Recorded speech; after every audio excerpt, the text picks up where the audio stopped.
পরিবর্তন দরকার, পরিবর্তন দরকার, পরিবর্তন দরকার।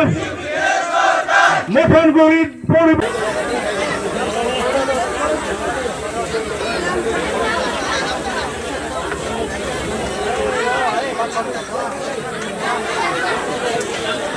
করিব এই দলে আপোনালোক অৰুণোদয় দিব যোনে নাহক কিয়, কোনে কি দল কৰিছে এইটো লৈ কথা নহয়। আঁচনিটো দলীয়কৰণ নহয়, আঁচনিটো কোনোদিন দলীয়কৰণ নহয়। এইটো আঁচনিটো চৰকাৰে লৈছে, আমাৰ টকাৰে চৰকাৰে লৈছে, কোনো কাৰো পকেটৰ টকা দি আঁচনি লোৱা নাই, আমাৰে ৰাইজৰে টকা। গতিকে ৰাইজৰ টকা দি ৰাইজক সহায় কৰাৰ কাৰণে চৰকাৰী আঁচনি লৈছে। এই আঁচনিৰ প্ৰতি আমাৰো অধিকাৰ আছে, আমাৰ ৰাইজে পাবলৈ সকলোৱে ইচ্ছা কৰে, গতিকে সকলোৱে রাইজে পাব লাগে। বিটিআর অঞ্চলে যোগদানের এক অঘোষিত প্রতিযোগিতা বর্তমান চলছে। এই প্রতিযোগিতার কে লাভ জিতবে কে হারবে এটা কিন্তু সেপ্টেম্বর মাসে হয়তো দেখা যাবে। আজকে আমরা এই মুহূর্তে রয়েছি মথনগুড়ি সমষ্টির এক বিশেষ প্রান্তে, যেখানে আমরা দেখছি যে ইউপিপিএল দলের একটি যোগদান সভা এখানে অনুষ্ঠিত হয়েছিল, যেখানে অঞ্চলের থেকে বেরিয়ে এসে ওনারা কিন্তু ইউপিপিএল দলে যোগদান করছে। আসলে ওনারা দেখছি বিভিন্ন স্লোগান এখানে দিয়েছে যে পরিবর্তন দরকার, ইউপিপিএল সরকার। আমরা এই বিষয়ে জানতে চাইবো যে আজকে যেই অঞ্চলের অনেক লোক এভাবে যে ওনারা যোগদান করেছে আজকের এই অনুষ্ঠানে সরাসরি আমরা আছি। উদ্যোক্তাদের থেকে আমরা জানতে চাইবো যে আজকের যে অনুষ্ঠান অনেক লোক এখানে যোগদান হয়েছে, তার কারণ কি?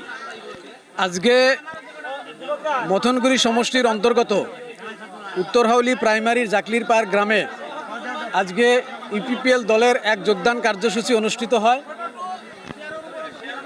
আমাদের মথনগুড়ি সমষ্টিতে ইউপিপিএল সরকারের তথা আমাদের ইউপিপিএল দলের সভাপতি তথা বিটিআর প্রধান প্রমোদ বড়ো মহাশয়ের নেতৃত্বে যে ইউপিপিএল সরকার, তার নেতৃত্বে যে আজকে অশান্তিময় বিটিআরে, আজকে হিংসাহিংসির বিটিআরে যে আজকে শান্তির পরিবেশ সৃষ্টি হয়েছে, তার প্রতি আপ্লুত হয়ে আজকে শ মানুষ বেরিয়ে এসছে ইউপিপিএল দলে যোগদান করতে।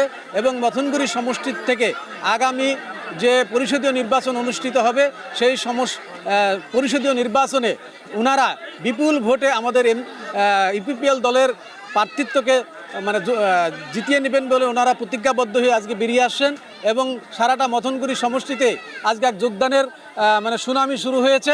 আমরা এর ফলশ্রুতিতে বুঝতে পারছি যে এইবার পরিষদীয় নির্বাচনে মথনগুড়ি সমষ্টি 100-এর মধ্যে 100% শিওর আমরা জিতবো। আরেকটা বিষয় জানতে চাইবো যে মুখ্যমন্ত্রী ডক্টর হিমন্ত বিশ্ব শর্মা সভায় সমিতি উনি বলছে যে এইবার যদি বিজেপি সরকার হয় তাহলে প্রথম শ্রেণী দ্বিতীয় শ্রেণী যেটা ভাগ আছে সবাই এক শ্রেণীর হয়ে যাবে। বিগত দিনে আপনারা সরকার করছেন, কারা আসলে দ্বিতীয় শ্রেণীর বা অন্য শ্রেণীর এইসব?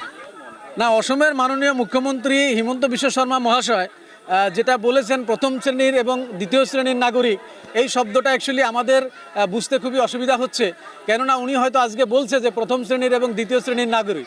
আজকে যদি উনি সবাইকে প্রথম শ্রেণীর নাগরিক হিসাবেই পরিগণিত করতে চাইছে, তাহলে 2014 সালে নরেন্দ্র মোদীর নেতৃত্বে কেন্দ্রে বিজেপি সরকার এসছেন এবং আসামেও 2016 সালে সর্বানন্দ সোনোয়ালের নেতৃত্বে আজকে আসাম সরকার বিজেপি সরকার গঠন হয়েছিল। এবং বিটিআরেও সেই সময়ে এখানে হাগ্রামা মহিলারির শেষ 5 বৎসরকাল এখানে হাগ্রামা মহিলারির নেতৃত্বে বিপিএফ সরকার শাসন করেছিল।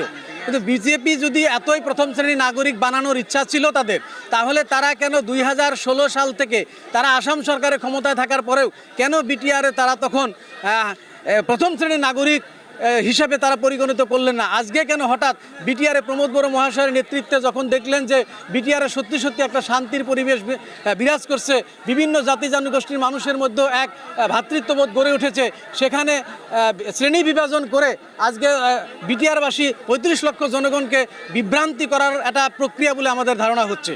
গতিকে এই ধরনের কার্য থেকে বিরতি থেকে যাতে বিটিআরে যে শান্তি প্রতিষ্ঠা হয়েছে, বিটিআরে যে ভ্রাতৃত্ববোধ গড়ে উঠেছে, সেটা যাতে অক্ষুণ্ণ থাকে, তার জন্য আমরা সবাই মিলে সেখানে যে কোনো প্রত্যেকটা রাজনৈতিক দলই যাতে সেই শান্তি প্রতিষ্ঠার জন্য, এখানে ভ্রাতৃত্ববোধ প্রতিষ্ঠার জন্য কাজ করে, তার জন্য আমরা 35 লক্ষ জনগণকে আহ্বান জানাই। আগামী নির্বাচনে যে মথনগুড়ি সমষ্টি থেকে যে ইউপিপিএল বিপুল ভোটের ব্যবধানে জয়যুক্ত হবে, তার নমুনা আজকের এই পরিবেশে বোঝা যাচ্ছে। হ্যাঁ, আমরা দেখেছি যে এভাবেই যে প্রতিযোগিতা এখানে চলছে যোগদানের, আসলে ইউপিপিএল এর যেটা অনুষ্ঠান, এই অনুষ্ঠানে আমরা দেখতে পেয়েছি যে বিভিন্ন স্লোগান কিন্তু ওনারা দিচ্ছেন, আর এভাবে দলে দলে ইউপিপিএল দলে কিন্তু যোগদান করা দেখা গেছে।